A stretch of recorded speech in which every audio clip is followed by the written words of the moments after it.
Friends, welcome back to this channel. Today in this video I will show you how to paste visible data only. So without wasting time, let's start video.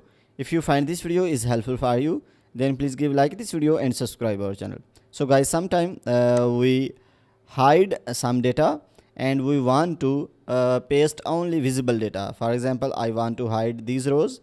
So after that, now I want to paste only visible data. So for this, firstly select the data. So after this, press alt and semicolon. So when you will press alt and semicolon, so after this press ctrl and C to copy. So after this select the cell where you want to paste, then press ctrl and V. So you can see only visible data is pasted. So guys, in this way you can paste only visible data. So guys, if this video is helpful for you, then please give like this video and subscribe our channel. Thanks for watching.